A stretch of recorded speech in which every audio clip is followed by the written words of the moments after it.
বাংলাদেশের গ্রাম কেবল প্রাকৃতিক সৌন্দর্য, দেশীয় সংস্কৃতি বা আবেগের কেন্দ্রবিন্দু নয়, বরং এটি আমাদের জাতীয় অর্থনীতির অন্যতম প্রধান চালিকা শক্তি।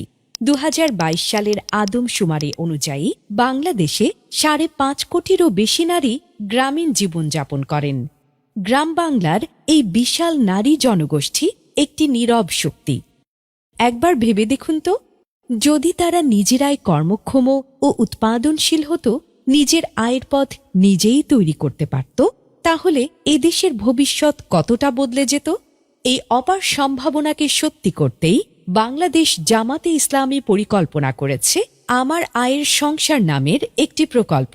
এই প্রকল্পের অধীনে গ্রামীণ নারীদের স্বাবলম্বী করে গড়ে তোলা হবে এবং সম্মানজনক জীবনযাপনে উদ্বুদ্ধ করা হবে।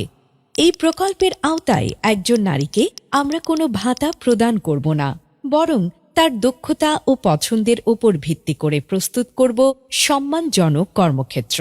এই প্রকল্পে থাকবে হাতের কাজ ও সেলাই, অনলাইন ফ্রিল্যান্সিং, উঠান কৃষি, হাঁস মুরগির খামার, গবাদি পশুপালন, মাছ চাষ ইত্যাদি। এই প্রকল্পের মাধ্যমে আমরা একজন নারীকে প্রয়োজনীয় কারিগরি প্রশিক্ষণ দেব এবং ব্যবসা শুরুর সকল উপকরণ তুলে দেব তার হাতে। সেই সাথে বছর জুড়ে প্রকল্প পর্যবেক্ষণে নিশ্চিত করব যেন নারীর স্বাবলম্বী হবার এ যাত্রায় কোনো প্রতিবন্ধকতাই বাধা হয়ে দাঁড়াতে না পারে।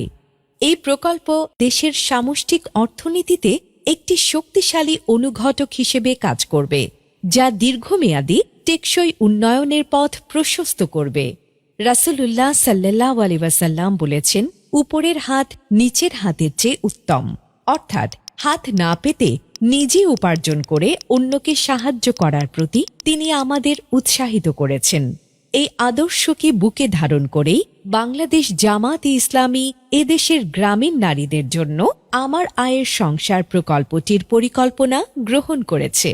আর এই সুন্দর উদ্যোগটি সত্যি করতে প্রয়োজন আপনার একটি মূল্যবান ভোট। আগামী নির্বাচনে দাঁড়িপাল্লার পক্ষে দেয়া আপনার ভোটেই তৈরি হবে একটি উৎপাদনশীল এবং সমৃদ্ধ বাংলাদেশ। চলো একসাথে গড়ি বাংলাদেশ।